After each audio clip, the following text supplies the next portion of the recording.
Welcome to today's Explainer. We are looking at something really fascinating today. We're unpacking a highly detailed banking dossier from an entity known as the NVC Fund Bank. This document outlines a proposed unified global sovereign financial architecture. It's a massive, incredibly ambitious institutional framework, and we are going to break down exactly how it claims to operate. Okay, let's dive right into this. The entire dossier centers around one absolutely staggering core claim: $48 trillion. That is what this entity claims to hold in total assets under management. To put that into perspective, that's a figure rivaling the gross domestic product of actual global superpowers. It is just an immense pool of capital. So, how exactly does an architecture like this supposedly operate? We're going to break this down step by step. We'll look at the Supreme Sovereign Authority, the dual rails and NVCT token, global sovereign liquidity, capital markets, and credit. And finally, there's strict rules of engagement. All right, starting with part one, the Supreme Sovereign Authority. Let's look at the origins and the sheer scale of this. At the very top of the hierarchy, according to the source material, is the Ekejija Estate. It was established back in September of 1958, and this estate is presented as the foundational, inviolable source from which all the NVC fund entities and their operational mandates are derived. Now, what's really interesting here is the sheer scale of the legal and financial claims being made. The dossier states the estate not only holds that $48 trillion with an AAA credit rating, but that it actually operates as a sovereign principal recognized in over 170 jurisdictions. They even claim sovereign immunity from commercial court interference, with a general executor acting as the ultimate commander-in-chief of the assets. But, the estate itself isn't handling the day-to-day banking. Instead, the architecture separates beneficial ownership from operational management. The NVC Fund Holding Trust and the NVC Fund Bank essentially step in as the commercial vehicles here. They're the fiduciaries handling the actual credit issuance, interbank correspondence, and global banking operations. Which brings us to part two, dual rails and NVCT. This is the technological backbone of the whole operation.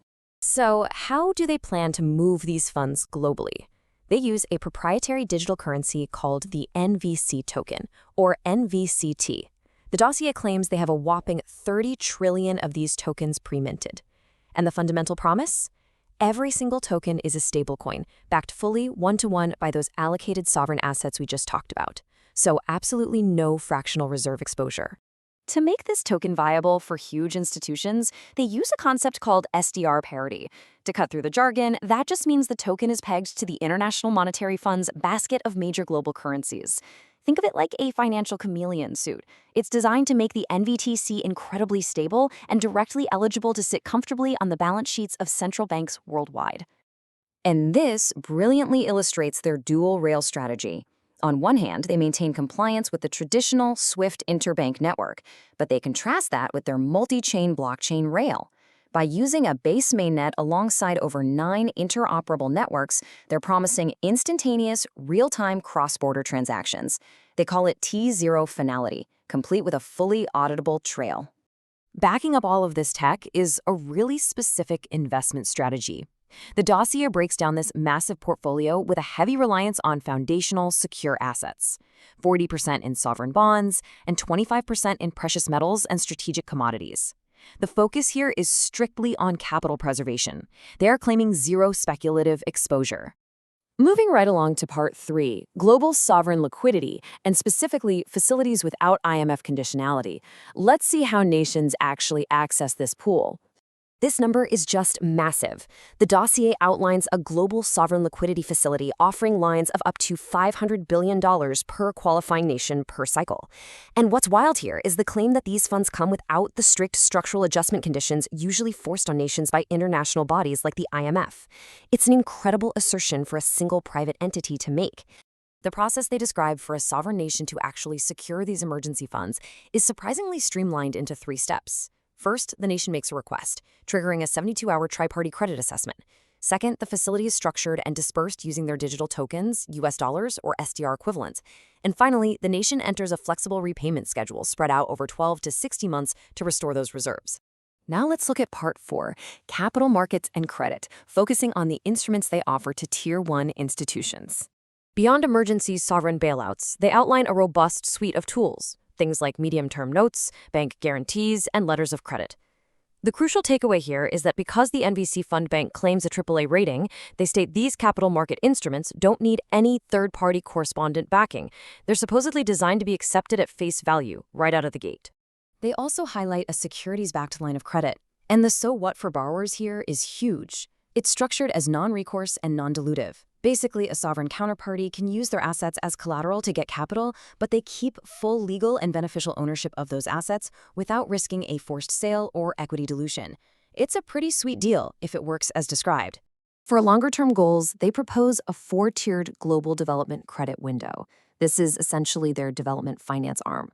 The projects range from 30-year zero-interest loans for critical infrastructure and developing nations, all the way up to standard market-rate credit facilities for commercial development projects.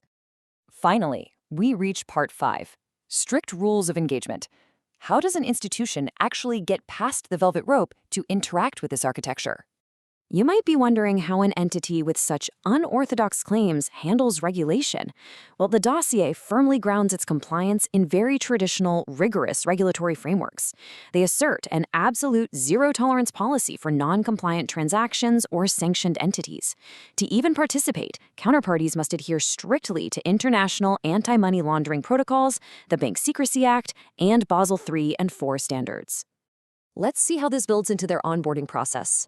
They outline a strict 5-stage sovereign engagement protocol. It kicks off with heavy know-your-customer verification and non-disclosure agreements, moves through framework agreements and token activation, and finishes with network enrollment.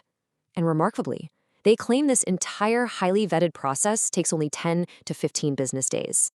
The dossier wraps up with this motto from the Ekejija Estate: to operate in peace without dishonor, by right of benefit, to protect the interests of all wards of the estate and ensure proper administration of affairs.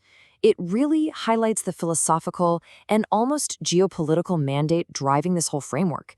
They view themselves not just as a bank, but as a sovereign protector of assets operating by right of benefit. So what does this all mean? It leaves us pondering the sheer magnitude of what we've just unpacked. If an institutional framework of this size, asserting sovereign immunity and controlling $48 trillion, were to fully integrate into the global economy, what would the implications be for traditional nation-states and global finance? It is an absolutely fascinating proposal to analyze. I hope this explainer helped you grasp the incredible ambition of the NVC Fund Bank dossier. Thank you so much for learning with me today.